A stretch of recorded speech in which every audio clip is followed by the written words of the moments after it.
Hello guys, আজকে dinner করতে চলে আসলাম আমাদের গাজীপুরের জয়দেবপুরে বাজার বাস স্ট্যান্ডে খন্দকার মার্কেটের তৃতীয় তলায় আই এম হাংরি রেস্টুরেন্টে। তো এখানকার একটা বিষয় আপনাদের সাথে শেয়ার করতেছি, যেটা সচরাচর অন্যান্য রেস্টুরেন্টে পাওয়া যায় না। তাদের একটা মিনি লাইব্রেরি আছে, দেখেন তাদের বইয়ের কালেকশনগুলো শুধু একবার দেখেন কি নাই।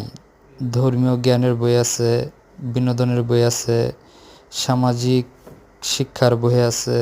যে সকল বইগুলো বড় বড় লাইব্রেরি কালেকশনেও নাই, এরকম আনকমন কিছু বই দেখতে পাইলাম, যেটা আসলে এখনকার রেস্টুরেন্টের মতো প্লেসে পাওয়াটা খুব দুর্লভ একটা ব্যাপার। কারণ বর্তমানে রেস্টুরেন্ট মালিকদের টার্গেটই হচ্ছে তাদের ব্যবসার সেল বাড়ানোর জন্য ইয়ং ছেলেপেলেদের, ইয়ং মেয়েদের, প্রেমিক প্রেমিকাদের টার্গেট করে তারা বিভিন্ন খোপ ঝোপ এই টাইপসের রেস্টুরেন্ট বানায় বা ডেকোরেট করে ওই অনুযায়ী, যাতে বেশি পরিমাণে লিঙ্ক ভাইরাল হয়, যাতে চিপায় চাপায় বিভিন্ন আকাম কুকাম করতে পারে। এই জন্য এই ছেলেপেলেরা ওই সকল রেস্টুরেন্টে যায়। ওই সকল রেস্টুরেন্টে সাধারণত ফ্যামিলি নিয়ে যাওয়াটাই হচ্ছে একটা লজ্জাজনক ব্যাপার। কিন্তু এই রেস্টুরেন্টটা এই সময় এসেও আমাদের বিন্দুমাত্র হতাশ করে নাই।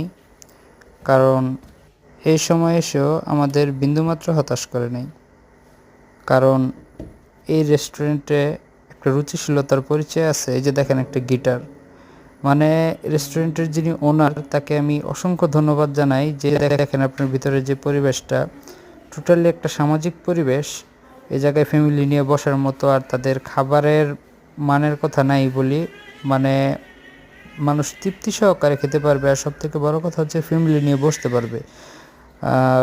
তো আপনারা যদি কাছে থাকেন, গাজীপুরে আসা হয়, আসবেন অবশ্যই।